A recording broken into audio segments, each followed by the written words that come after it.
स्वागत है प्यारे दर्शकों एनिग्मेटिक एंड्स में, जहां हम उन महान हस्तियों की रहस्यमयी और अनसुलझी कहानियों में झांकते हैं जिन्होंने इस धरती पर कदम रखा है। आज हम महान स्वामी श्री युक्तेश्वर गिरी के रहस्य को उजागर करेंगे, एक अद्वितीय आध्यात्मिक दिव्यात्मा और परमहंस योगानंद के पूज्य गुरु। यह कहानी हमें उनके असाधारण जीवन और उनकी मृत्यु के रहस्यों से परिचित कराएगी, जो आध्यात्मिक रहस्यों और अदृश्य शक्तियों से घिरी हुई है। स्वामी श्री युक्तेश्वर गिरी कोई साधारण संत नहीं थे। वे एक गहन विचारक, क्रिया योग के महान ज्ञाता और उन सभी के मार्गदर्शक थे जिन्होंने आत्मज्ञान की तलाश की। अपनी गहरी दृष्टि और अनुकूलनहीन अनुशासन के लिए जाने जाने वाले युक्तेश्वर का अस्तित्व एक प्रकाश स्तंभ के समान था, जो अज्ञानता के सागर में खोजकर्ताओं के लिए मार्गदर्शन का काम करता था। क्रिया योग की परंपरा उनके प्रयासों के माध्यम से अपने फूलते फलते जड़ें पाई, क्योंकि उन्होंने प्राचीन भारत के ज्ञान को आधुनिक दृष्टिकोण के साथ संतुलित किया। उनमें विज्ञान और अध्यात्म को संतुलित करने की दुर्लभ क्षमता थी और उनकी गहरी शिक्षाएं आज भी विश्व भर में लोगों के दिलों को छूती हैं।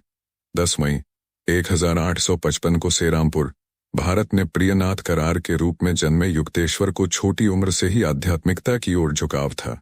ज्योतिष, शास्त्र और विज्ञान के विद्वान, उन्होंने रहस्यमय लाहिरी महाशय से दीक्षा प्राप्त की, जिन्होंने उन्हें क्रिया योग के पवित्र मार्ग पर चलने का मार्ग दिखाया।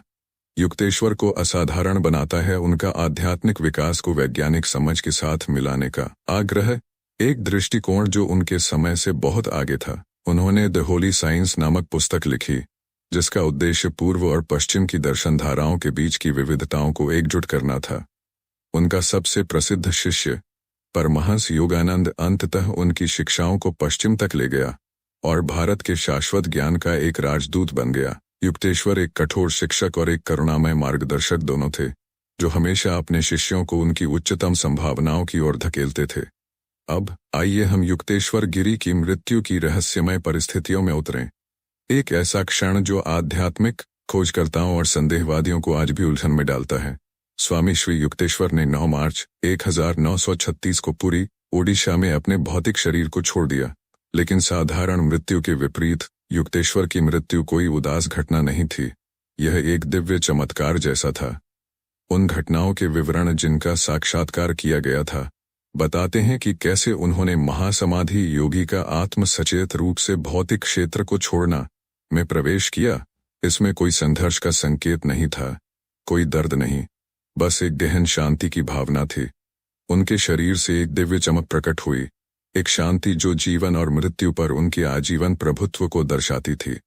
यहाँ तक कि उनके प्रस्थान में भी वे एक गहरी सीख दे रहे थे कि आत्म साक्षात्कारी गुरु हमारी समझ के अनुसार मरते नहीं हैं, बल्कि शरीर को उसी तरह छोड़ देते हैं जैसे कोई एक पुराना वस्त्र छोड़। लेकिन यही अंत नहीं था। युक्तेश्वर की मृत्यु के 1 सप्ताह बाद ही एक असामान्य घटना ने इस रहस्य में और भी गहराई जोड़ दी। उनकी एक समर्पित शिष्य, जिन्हें प्यार से माँ के नाम से जाना जाता था, पुरी आश्रम के पास रहती थीं।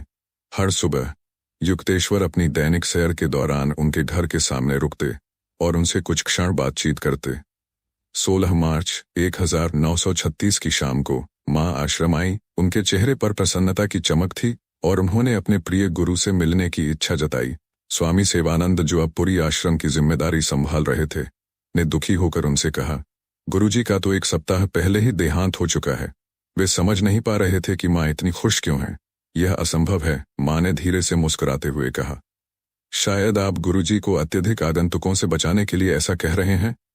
स्वामी सेवानंद ने गंभीरता से सिर हिलाया और युक्तेश्वर की अंत्येष्टि के सभी विवरण बताए। उन्होंने उन्हें बगीचे में गुरुजी की समाधि तक ले जाने का भी प्रस्ताव दिया, लेकिन माँ अडिग रहीं। उनके लिए कोई समाधि नहीं है।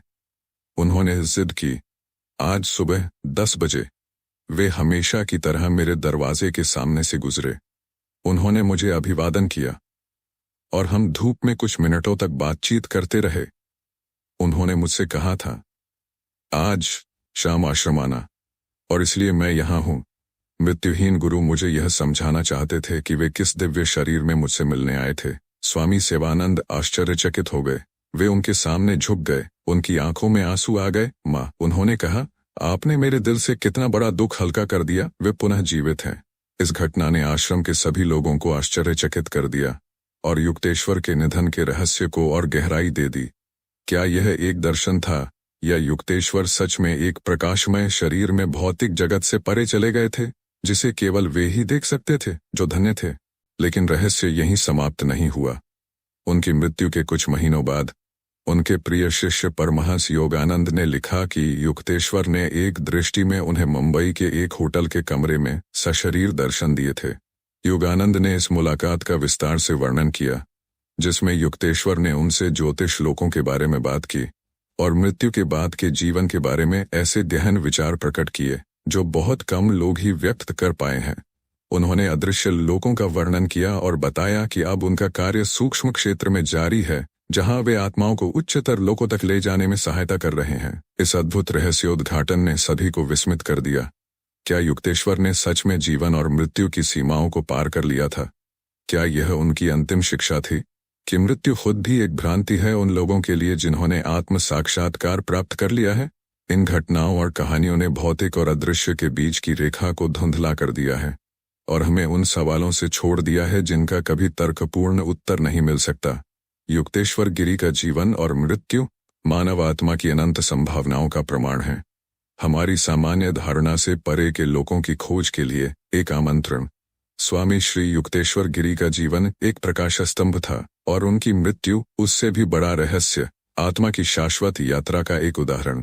उनकी शिक्षाएं लाखों लोगों को सतही से परे देखने, अस्तित्व के गहन सत्य की खोज करने के लिए प्रेरित करती रहती हैं। जब हम उनके प्रस्थान के रहस्यों पर विचार करते हैं तो हमें याद दिलाया जाता है कि हमारे समझ से परे भी कई आयाम हैं, ऐसे लोग जिन्हें महान आत्माओं ने देखा और हमारे साथ साझा किया है। हमारे साथ इस अज्ञात की यात्रा में शामिल होने के लिए धन्यवाद। यदि आपने स्वामी श्री युक्तेश्वर गिरी की इस रहस्यमय कथा का आनंद लिया हो तो कृपया एनिग्मेटिक एंड्स को लाइक, शेयर और सब्सक्राइब करें। अगली बार तक उत्सुक बने रहें और याद रखें, कभी कभी अंत ही एक बड़ी कहानी की शुरुआत होता है।